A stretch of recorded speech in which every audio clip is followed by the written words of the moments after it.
On this exercise, our goal is to create a parametric design, and for that we will select our new plane.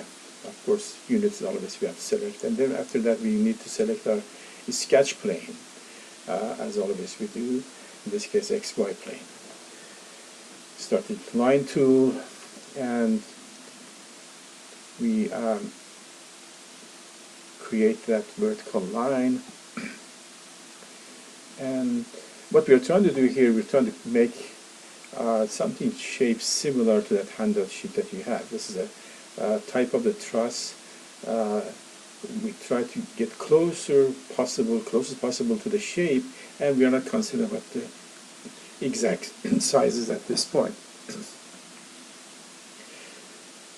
And these lines that we are drawing individually, make sure that they are not in the same continuous, in other words, they are not collinear. So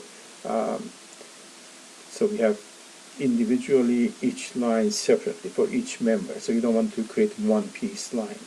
So you want to create each one separately. And also in the horizontal part, it's important that we create these individually. So in this part we have 3 individual horizontal lines, and we're making sure as we are sketching these they are perfectly horizontal, and we can add now relations between each segment, adding the equal relations between each segments, and all 3 lines are equal. That's why we had to draw those separately. As you notice, they adjust to the new sizes, they make all equal. And now we want to add one dimension. Before we add that dimension, we need to create a reference line. Normally it's the best to do with the center line, and center line is going to allow us to dimension this entire span, so rather than just half of the span. We draw the half of room, but we dimension the entire thing. And you will see that how that helps to match with the equations that we have on that handout sheet. So this way we don't have to modify our equations as given, so we can use the entire span, which is, this is the one, is going to be some kind of dimension. And D0, notice that is showing the variable, the name for this dimension. It starts with D0, D1, D2, and based on the order that you draw. Again, if your number doesn't match, that means you didn't draw this first time. So or you made a mistake on dimension, you erased them, you dimension again, the number could be different. That shouldn't cause any problem. So just don't be alarmed with if your number doesn't match with the handout. Now what I'm doing right now, I'm adding this vertical dimension, or rise, which is according to the instruction, this is 1/4 of span. So we, instead of typing the number, we type that exactly equation there. And instead of showing an exact number that shows fx, that means this one is related to span, so we cannot change that. But anytime we change the span, that would automatically update.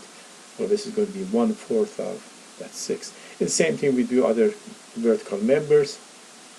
According to the equations that is given on the handout sheet, they are 2/3 and 1/3 of rise. And notice that rise in this case was D1. So that's why we are typing 2/3 times D1 in this left vertical member.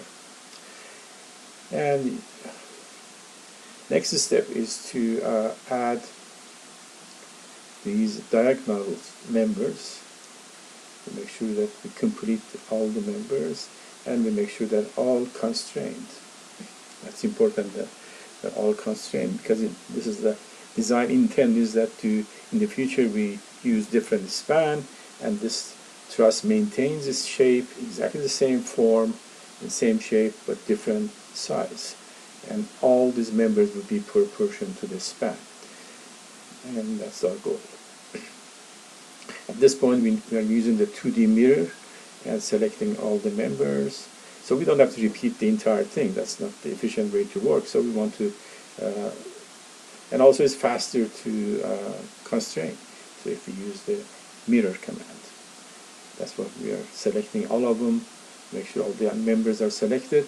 After that, make sure it's select the middle line, or the center line can be as a mirror line, and then apply.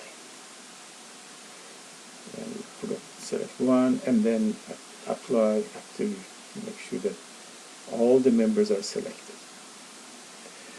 Now, as you notice that your constraint is still true because we copy left side to the right side, and now we can add one more dimension for that to see. That's not critical dimension, but just now should be showing fully constrained. At this point, we want to look into what we have under the Manage tab. There's a function called FX parameter, and all these dimensions are recorded there. You can see that shows it start D0, D1, D2, and goes on and explains on the equation side what they are. And now we can add some user-defined parameter to this by adding the text first. And we want to define this span with exactly the word span rather than just a number. So we can type that. In order for our equation to work, we need to say what the span is. And then we're going to say, okay, span is equal to just some letter. In this case, we use L for length. And then we define what L is. And now we can add another numerical value for that new variable that we created, and we call them L. And L is the length, so it has to be some kind of measurement that relates to the linear measurement. So it's inch or meter or feet. In this case, we select inch, and then we type some value there. And in this case, 6, for example. And now notice that on the equation section, rather than typing 6, we can type L, and because we defined L, now that should be fine. Otherwise, it would give you a syntax error because L is not, if it's not defined. Now, instead of D0, we can type L as well. As you see, this is best way to do this. So in case you want the user to understand all the variables, you can put some exact word. And now, instead of 6, we can change that to any number, and we expect that this truss maintains its shape. As you see, now works. Basically, before you submit your assignment, make sure that you test this yourself by changing this value to different number, and you notice that shows now 24, and it stayed the same as other vertical member keeps the proportion by using that equation within the program. So it is a good way to create only one size.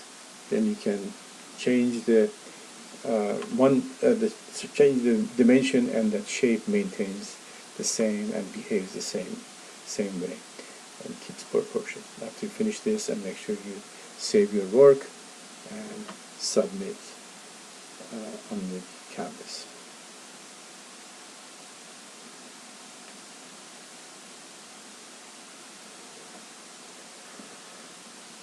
Again, remind you that make sure you test this one before you submit. Make sure everything stays the same shape.